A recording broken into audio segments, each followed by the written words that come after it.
Hey, Gearheads! Rev up your engines for the BC Classic and Custom Car Show this weekend at the Abbotsford TradeX. See hundreds of cool customs, hot rods, and muscle cars. Meet in person George Barris, the king of the customizers, and Chip Foose, star of the hit TV series Overhauling. Check out the Hemisphere, the incredible custom street rod from Foose Design. And experience the awesome power of top fuel nostalgia dragsters and jet funny cars when they fire them off for Saturday night's Nitro Madness. So don't miss out. It's cars, stars, and guitars this weekend only at Abbotsford TradeX, presented by Lucas Oil Canada. Be there. Be there. Be there.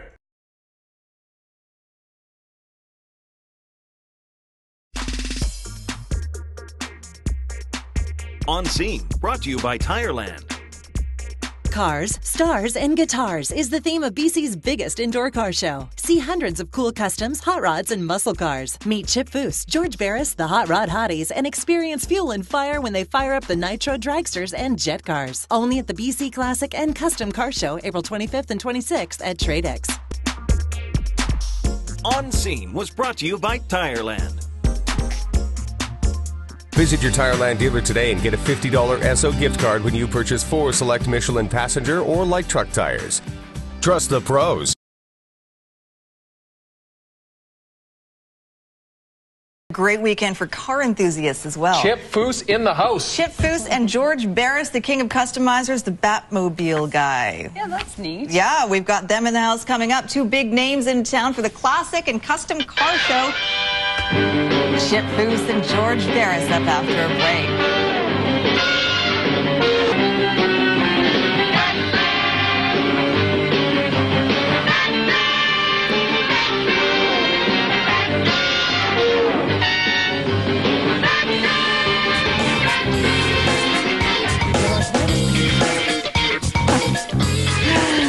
There's the girls, the classic custom and car show underway this weekend at the TradeX at Abbotsford, and we have 2 of the main attractions, besides the cars themselves, of course, in the studio with us. George Barris, the king of customizers, is here on my right, and of course Chip Foose from Overhauling. Thank you, Sophie. Over on Jay's side. Thanks so much for coming in, guys. Oh, it's our pleasure. It's good to be here. Yeah, it is. And Jay was so excited when he found out this morning that you guys were coming in. I was hoping you guys would be coming in. For sure.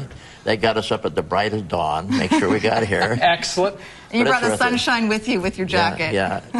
So you're a huge fan of Overhauling, Jay, and I was checking out some of the clips as well. We'll get to your work first, but I think we should start with the legend himself. When you talk about the Batmobile. This is it right here, by the way, the classic. And you've seen it change over the years. What are your thoughts in regards to that? Well, I kind of liked it the way it was originally, because that's when we did it like the comic book. It was fun. And when I went to Dozier, when he did the script, and he said, I want a 20th century Batmobile, I looked at his script, and he went, pow, bang, wow. I said, well, if we're going to do that on your script, I'm going to do the same thing with a car. So when it went pow, we had a chain slicer. When it went bang, we set up rocket tubes. I wanted the car to become a star, just like the show was. And that's what made it so famous and became a popular thing, is because it was all like everybody else. It really did become a star, and it was modeled on a car that you originally got for, what was it, $1? Yeah, that was from Ford Motor Company. It was a concept car. And all the concept cars we would take to Hollywood, and we thought it would be a natural Batmobile with double scoops and that kind of thing. So, well, this one is the original, or this is not the original, of course. This no, that's the '89. That was Michael Keaton.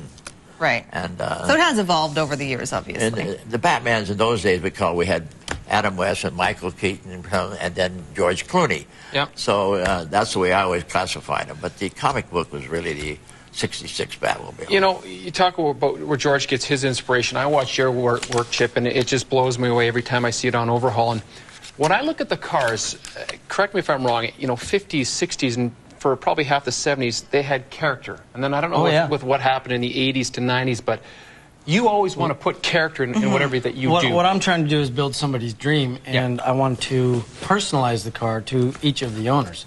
So when we take the car, even if the owner doesn't know that we've got it, my goal is to talk to our insider, whoever is, submitted that car. I'm talking to the insider, their friends, their family, finding out what their favorite color is, what they had, in store, or ideas that they wanted to do to their car. Even if they didn't have the money or the means to restore it, everybody has a dream. Exactly. So you can personalize it without them even knowing it. Because you don't want to mess with someone's car. Exactly. In a bad way. So my goal is in a good way, though. In a good way, yes, in a good way. Well, I'll create the illustration, which is the tool to build the actual car. And then we've got 35 to 50 people to get that car done in a week. When you do your illustrations, I mean, when I watch you do that, first off, they're works of art itself. I'd frame it if you did something like that. But well, thank you. How often, like, it just flows, it seems, when I see you start sketching. When you, does that literally just comes out of your fingertips? I started drawing when I was 3 years old. Yep. And I went to Art Center College of Design in Pasadena. I have a degree in industrial design, specializing in automotive. And like I say, when I started drawing at 3 years old, I don't remember a time where I didn't want to have a pen and paper in front of me where I could sketch a car or you know, whatever it is, a product that we're developing. But could you do this to our newsmobiles, by the way? I could do that. I'll make it fly if you wanted to. Hey guys, let me ask you this. When you see the cars of today compared to the cars of tomorrow, is there anything that really jumps out at you, like the old cars? You know what I mean? We talked about character before, but... Well, some of them do. The legends of the 50s had character. Yes. Mm-hmm. Today, all the designers are going to the aerodynamics, kind of say what you can do. Because I'm into the 20th century now, I get a big kick out of customizing hybrids. In California, it's a big thing because I did Brad Pitts and Bo Dereks, and a lot of them liked the hybrids, but what I didn't like about them, they were like a turtle. So we got to do a little bit of a trick, things like Chip and all of us. That's the fun we get, is to be able to take something and put our intuition into it and make it look maybe hopefully better. Well, that's an interesting point, because I wonder how this customization is going to maintain popularity in this era where we are trying to get away from cars. But you think, Chip, that there's always room for this? People still love their cars. I think with rapid prototyping becoming so much more advanced, and the future, I think, of the automobile is you're going to be able to walk into a showroom, sit down at a computer screen, design what you want, and then somebody's going to build it.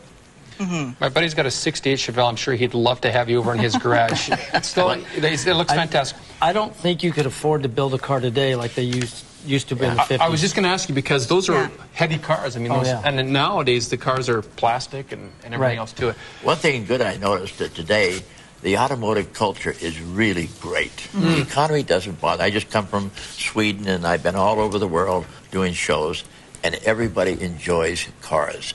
They seem to get their mind off of the conditions of what happens, and they enjoy what's being created by young guys, like here at this show here in Vancouver. You got wonderful guys out there.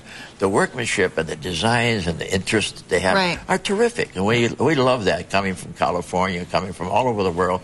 We found out it's really important for all of us. Before we let you guys go, and I know we're running heavy, but we'll just take it out of my back in Sportscast, so I'm telling the control room right now. I just want you guys to answer this question for me. At the end of the day, when you're finished with a car that you've designed, when you look at it, what goes through your mind? I don't believe there's a greater natural high in the world than when you've worked with a team and built something, for everybody to step back and appreciate what you've just created. That's a great feeling of accomplishment. So. Yeah, you get the same feeling? Yeah, very much so. We like to please the people, but you have to be able to do it, providing to... When I did Sonny and Cher car, I went to Sonny and Cher. Cher wanted a pink car with white. Sonny said, I don't want that. I want that. So I said, okay, I'll build a his and hers. I built two of them. Perfect. So you got to be psychologically, you got to be able to... Is that one? It's in the back. It's on the back of the book. Okay, George, what's your favorite car in your garage? Chip, what's your favorite car? I'll let George answer first. Well, if you had a family of 10 children, which one's your favorite? I got thousands of children. They're all wonderful. That's our favorite. Oh, yeah. He loves them all equally. I have a standard answer. It's the next one. That's a good answer. You know what? Jay's car is out in the parking lot if you guys want to get to it. Yeah, the old 4Runner. No, it's okay. By the way, this is George's latest book. This is... Barris Cars of the Stars. These are the cars you designed for the stars. Yeah, we did Farrah Fawcett is on the cover here. Farrah Fawcett, Frank Sinatra, Dean Martin, the Rat Pack, Very cool. Bo Derek. Bo Derek forwarded my book. It's kind of an interesting thing because this is personal cars for the stars. Nothing to do with their shows. All right. Very nice. Check it out. Great stories. Barris Cars for the Stars. The show is on today from 10 to 10. And tomorrow from 10 to 5 at the TradeX in Abbotsford. We have some tickets to give away as well. Give us a call at 280-NEWS or 1-877-330-NEWS. We will need you to pick up the tickets from our station in Burnaby, though, so just make sure you're able to come out here in Burnaby. Thanks so much for coming in, guys. Thanks, guys. Thanks for having us. George Barris and Chip Foose. And, nice to meet you. And you wanted to do the weather? You might see us on Sunday.